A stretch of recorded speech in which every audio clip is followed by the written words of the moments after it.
इस वक्त मैं हूँ देश की शान, देश की धरोहर, भारत की शान, लाल किले के सामने। वीडियो की स्टार्टिंग करने से पहले मैं सबसे पहले एक ही बात बोलूँगा जो शायद आपको अजीब लगेगी।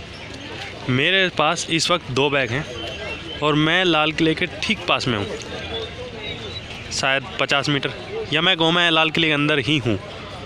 और अभी तक मेरी कोई चेकिंग नहीं हुई है। मैं यहाँ तक बिना चेकिंग के आया हूँ। और मेरी नहीं, ये जितने भी लोग आपको बाहर दिख रहे हैं, इनमें से किसी की भी चेकिंग नहीं हुई है। तो एक तो ये मेरे को थोड़ा अजीब लगा कि यहाँ तक आदमी बिना चेकिंग आ सकता है, तो यहाँ का मतलब वो अंदर ही आ गया है। क्योंकि चेकिंग दरअसल यहाँ से टिकट, ये सामने टिकट काउंटर है, टिकट घर है, यहाँ से टिकट लेने के बाद में वहाँ से जब आप एंट्री करोगे इसके इधर से, तो उधर से पीछे से जब घूम के आओगे तो उधर से आपकी चेकिंग होती फिर आप अंदर चले जाओगे। लेकिन बात ये है, जहाँ पे इस वक्त मैं खड़ा हूँ या जहाँ पे इस वक्त ये बाकी सब लोग खड़े हैं, ये सभी विदाउट चेकिंग हैं। यहाँ तक इनकी भी कोई चेकिंग नहीं हुई है, क्योंकि मेरी भी नहीं हुई है। सामने गेट नंबर 1 है, यहाँ से सिर्फ एग्जिट होती है। आपको एंट्री के लिए पूरे लाल किले के सामने से ऐसे घूम के लगभग 1 किलोमीटर का राउंड लेके फिर आना पड़ता है गेट नंबर 2 से। और आपकी जानकारी के लिए बता दूं कि प्रत्येक सोमवार को लाल किला बंद रहता है। लाल किला देश की शान है। अभी मैंने इसका 25% या यूँ कहें 10% भी हिस्सा मैं घुमा नहीं हूँ और मेरे पैर दुख रहे हैं। अब ये बात मैं क्यों बोल रहा हूँ ये भी सुन लीजिए। इतना बड़ा महल या इतना बड़ा किला, देश आज़ाद हुए 75 साल हो गए। मैं ये बात बोल रहा हूँ कि पार्टियाँ सरकारें, ये ना कभी किसी की हुई हैं ना कभी किसी की थी। क्योंकि इतने देश में बहुत बड़े बड़े किले, महल, इंडिया गेट, ताज महल, कुतुब मीनार, जामा मस्जिद, लाल किला, बहुत सारी चीज़ें हैं। और 75 साल हो गए हैं देश को आज़ाद हुए, लेकिन आज तक हमारी सरकारें, चाहे जो भी सरकार रही हो, वो एक मंदिर नहीं बना पाई। तो लाल किले जैसी चीज़ अगर उन्हें सरकार को बनाने के लिए दे दी जाती तो शायद 500 साल लगा देते। पता नहीं ये देश भूकंप आ जाता, ख़त्म हो जाती, ये पृथ्वी नष्ट हो जाती, लेकिन शायद ही लाल किले जैसी चीज़ ये सरकार बना पाती। सुनने में बहुत अजीब लग रही हो, लेकिन ये सच्चाई है, ये देश की सच्चाई है, ये देश की सरकारों की सच्चाई है। पिछले काफ़ी दिन से या पिछले कुछ 2-3 हफ्ते से देश में जो चल रहा है वो बहुत बुरा या बहुत अजीब है। कोई भी अनाप शनाप किसी भी टेलीविज़न पे, किसी भी मंच पे आके बोलने लग जाता है, उसको पता ही नहीं मैं कहाँ से पढ़ के आया हूँ, क्या मैंने सीखा है। लगभग 3 हफ्ते पहले रुचिका पाठक, जो बीजेपी की प्रवक्ता हैं, वो आगे नेशनल मीडिया पे, नेशनल टीवी पे बोलती हैं कि देश को आज़ादी 99 साल की लीज पे मिली है।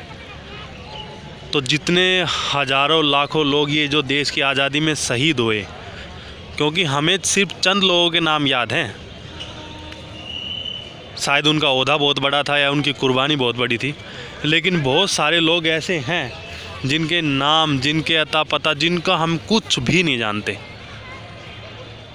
उनकी काउंटिंग भी नहीं है, कहीं गिनती भी नहीं है। तो बहुत सारे लोग शहीद हुए, बहुत सारे लोगों की ज़मीन जायदाद, घर, ज़मीन, माँ बहन, सब कुछ तबाह हो गया इस आज़ादी को लेने के चक्कर में।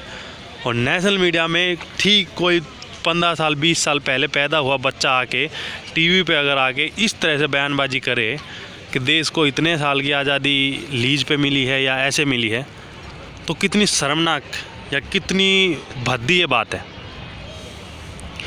और इसके ठीक बाद में एक और घटना जो लगभग 3 दिन पहले हुई है, वो क्या हुआ है कि पद्मश्री, एक तो हमें यही नहीं पता वो पद्मश्री, हमें तो इसको बहुत बड़ा अवार्ड मानता था, लेकिन जैसे जैसे लोगों को ये पद्मश्री मिल रहा है, मुझे लगता है ये कोई छोटा मोटा ही अवार्ड होगा। क्योंकि अंग प्रदर्शन करवा के कोई भी अगर पद्मश्री ले ले तो शायद हर लड़का कच्चा बनियान या बिल्कुल बिना कच्चे बनियान के घूमने लग जाएगा। ये मेरे को बहुत अजीब लगा। तो मैडम पद्मश्री कंगना रनौत जी नेशनल मीडिया पे आके, टाइम्स नाउ के शो में आके बोलती हैं कि भारत को आज़ादी 1947 में नहीं मिली, भारत को आज़ादी 2014 में मिली जब बीजेपी की सरकार बनी।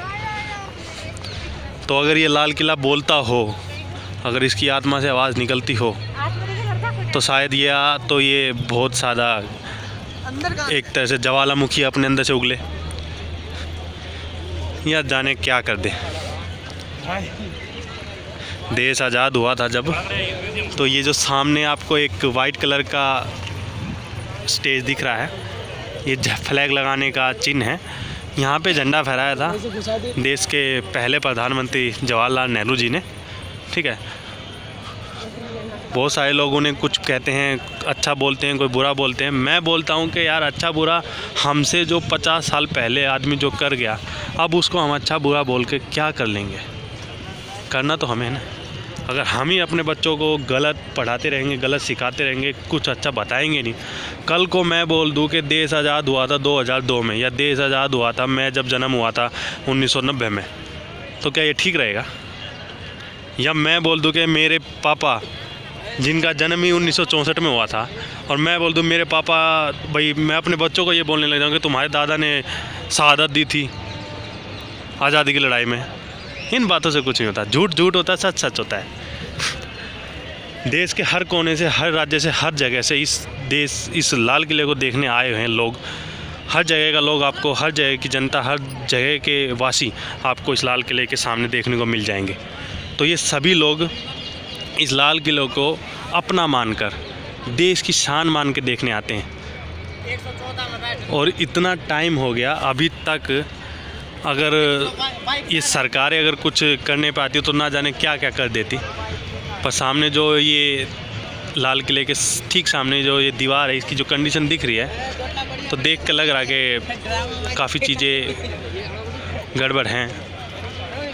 पर सरकारें अपनी खजाना भरने से, मंत्री को घोटाले करने से, एक दूसरे आरोप प्रत्यारोप, चुनाव रैलियां से फुर्सत मिलती हो तो वो कुछ करे।